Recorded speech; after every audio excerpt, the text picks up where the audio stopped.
Bien, pues en el reciente bloque veíamos que los textos antiguos tienen un origen del cual se nos da testimonio por una comunidad que siempre ha sabido que la enseñanza proviene de un maestro, de un filósofo, de un líder religioso, de un profeta, de Jesucristo. Y luego está la vía científica, por la cual también podemos demostrar la autenticidad de los escritos de la antigüedad. ¿Cómo? Ahora bien, vamos a ver lo que dice aquí. Aquí está el Indiana Jones, ¿no? Bueno, el Indiana Jones ya no aparece. A ver, sí aparece el Indiana Jones. Aquí está el Indiana Jones. ¿Cómo sabemos que estos textos son auténticos? Así como se puede ver la autenticidad de un diamante o la autenticidad de una joya que es de Egipto o de Persia, ¿no? De un faraón o de un emperador romano. Pues así como hay técnicas de reconocimiento de, por ejemplo, del autor, hay unas ciencias que son la historiografía. Voy a poner la letra grande para que vaya siguiendo. Ciencias que nos ayudan a esto, ciencias, ¿qué te digo? Constituidas, con su método, con su seriedad. La historiografía. La historiografía es el estudio de cómo se ha relatado la historia y cómo se ha transmitido la historia. La paleografía, que estudia las letras antiguas. Así como veíamos hace un momento, a ver si se alcanza a aparecer aquí esto del manuscrito este. Así como veíamos todo este montón de garabatos. ¿Qué es esto? Claro, está en otro idioma. Pero te apuesto que un árabe moderno no va a leer tan rápido y tan fácil estas letras, aunque sean letras árabes. ¿Por qué? Porque la manera de escribir hoy cambia a como era en el pasado. Así como tal vez tú puedes agarrar una carta escrita por tu bisabuela y ves aquella letra cursiva, script súper elegante, pero no le entendemos nada. Así parecido sucede. Y mucho más con textos entre más antiguos sea su origen. Continuando con este elenco de ciencias, decíamos la paleografía. Muy interesante. La arqueología y la arqueometría que estudian la arqueología, pues los restos de culturas y civilizaciones antiguas, y la arqueometría, pues las dimensiones, o sea, cómo se puede datar el, la antigüedad de algo por métodos como el carbono 14 y otros más, ¿no? La etnoarqueología, que eso ya realmente es más el estudio de los pueblos y cómo un pueblo va cambiando en su cultura. Y la filología, que es el estudio del lenguaje.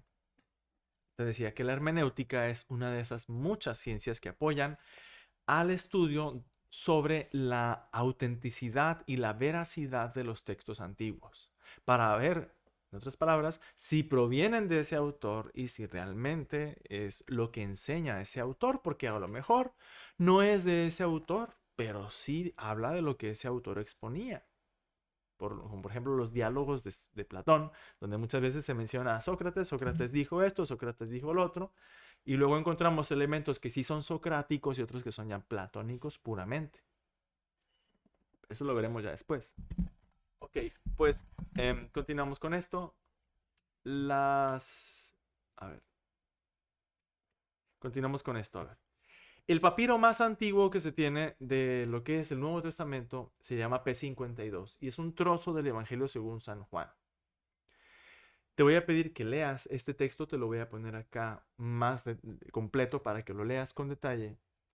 Igual esta imagen en el formulario para que te detengas a ver y contemplar este pedacito del Evangelio según San Juan. Y es interesante porque el texto del Nuevo Testamento más antiguo que tenemos es del libro del Nuevo Testamento que algunos muy intelectuales han dicho que realmente no pertenece a la antigüedad o que no pertenece a la época apostólica, porque el Evangelio según San Juan es muy distinto a los otros evangelios y vienen ahí enseñanzas que muchos dicen, de veras es una enseñanza de Jesús, porque ningún otro evangelio viene de esa forma el testimonio de las palabras de Jesús.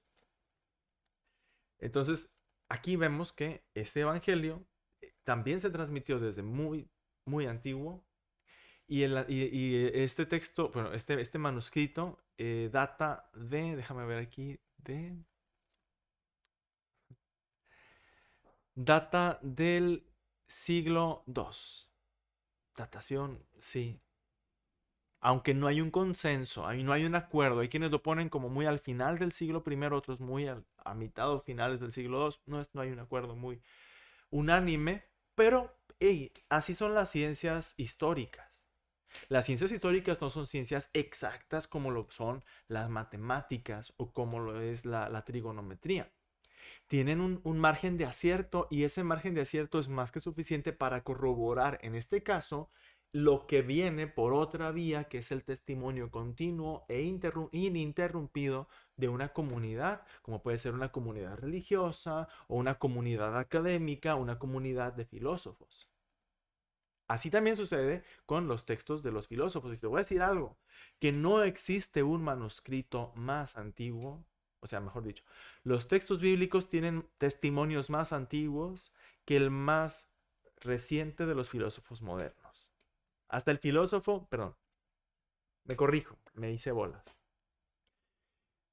Ni el filósofo más antiguo de la antigüedad tiene un testimonio de manuscrito más antiguo que los textos bíblicos. Los textos bíblicos tienen los testimonios más antiguos. Los manuscritos más antiguos conservados hasta el día de hoy son bíblicos. Algunos dicen, pues claro, porque la iglesia quemó todas las enseñanzas de los filósofos y la iglesia no permitió que se transmitieran, ni más. Porque si por algo conocemos los textos de los filósofos clásicos, griegos, romanos, árabes, es porque los cristianos los han transmitido. Es porque en las universidades y en los monasterios se han transcrito y se han copiado las enseñanzas de Sócrates, Platón, Anaximandro, Anaxímenes, de todos los filósofos, lo que es Aristóteles, todo eso se ha transmitido. Bueno, los estoicos, Séneca, Plutarco, todo eso se han transmitido porque los cristianos han estado copiando esos manuscritos. Entonces el manuscrito, así como decirlo, el manuscrito autógrafo, el original escrito de puño y letra, no, o sea, no se suele tener. Aquí tenemos otros ejemplos de manuscritos, de papiros, el papiro Magdalena, luego, etc. Fíjate bien. Aquí vienen unos puntos que es necesario verlos con mucho realismo. ¿Sí?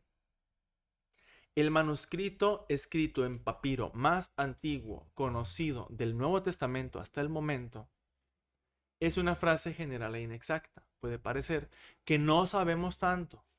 Puede parecer que es algo inseguro, cuando realmente hay toda una investigación detrás.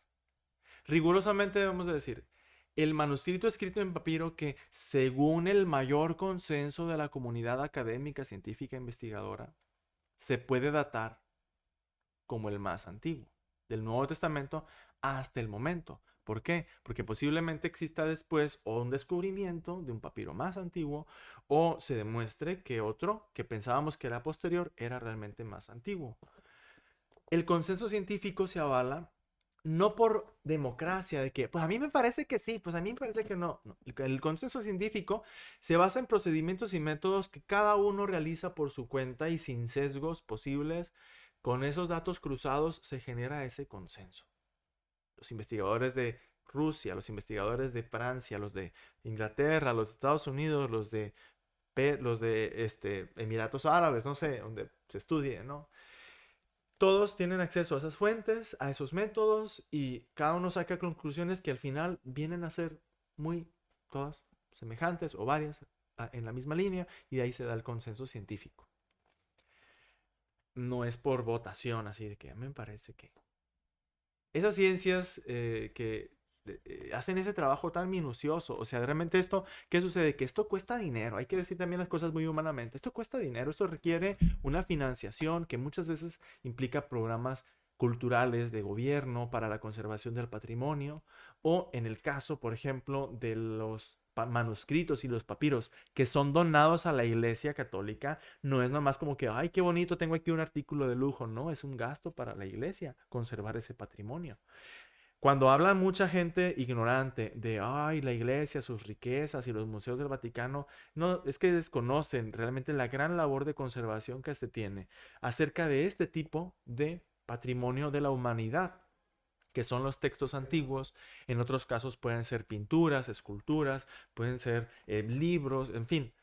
Esto, en el caso de los textos antiguos, requiere de mucho esfuerzo, de una gran comunidad.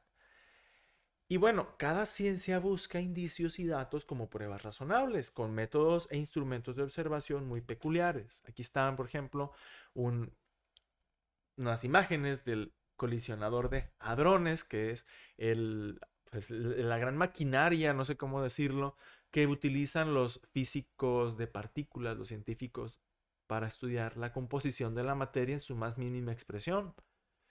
Y requiere un gran esfuerzo y una gran inversión para que eso pues suceda y se sostenga. También la investigación científica de los papiros requiere de ese apoyo y requiere de ese soporte material y técnico. Fíjate nada más, aquí viene un caso muy curioso, mira. Esto que tú ves allí a la derecha, vienes, bueno, a la izquierda vemos un hombre con una cámara y con una especie de microscopio allí enfocando lo que está abajo, que es el papiro. No lo tocan, ¿sí? No se toca. Lo ponen con unas protecciones que pueden ser de plástico o de cristal y entonces con esta cámara aquí en la pantalla es donde se lee y se intenta registrar, pero no se toca directamente.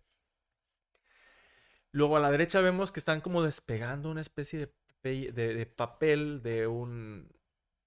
Puedes pensar tú que es como una piñata y más o menos, porque esto es una momia egipcia. Lo que pasa es que hasta de una época muy tardía, los egipcios acostumbraban momificar a sus difuntos y los empapelaban todos. Entonces, así como nosotros en México tenemos la costumbre de las piñatas, pues en Egipto empiñataban a la gente muerta. Qué lúgubre, qué humor tan negro. Bueno, el caso es que allí, en los restos de algunas momias, que no son momias faraónicas, que no son momias así de wow, ¿no? Sino el rico del siglo IV que tenía su sueño de tener un sepulcro tipo faraón, pues se mandaba en momificar y pues ahí agarraban papel de donde podían y el papel era el papiro. Y muchas veces, ¿qué pasa? Que es un papel basura. Y lo que encontramos allí en esos textos es basura, son cosas descartadas. No vamos a encontrar allí en esos papiros los evangelios, por ejemplo, porque esos son libros muy preciosos para una comunidad. Aquí, en el caso de las momias desmomificadas, se están encontrando también cosas para conocer la cultura, la economía, la política del tiempo y mucho más. Así cosas personales, cosas que escribía la gente, poemas, en fin. Bueno, continuando con esto, vamos a detener aquí la transmisión, la grabación. Te dejo que reflexiones un poquito sobre estas ciencias y qué opinas de toda esta labor que hay detrás que uno no sabe. Tú tienes el producto final, tienes un libro que dices, este es el libro de, este es el libro de Séneca, este es el libro de Cicerón, este es el libro de Aristóteles, de Platón, pero tú no sabes que detrás hubo una labor que a lo mejor no fue así de momias y arqueología, pero sí hay una labor de estudios, de seriedad científica y académica para brindarnos al público en general y sobre todo a los que estamos especializados en estas cuestiones, un conocimiento cierto de las fuentes del saber filosófico o de la cultura histórica, de la religión, de la revelación bíblica y mucho más. Así que ahí voy a detener la grabación y luego continuamos con el siguiente bloque.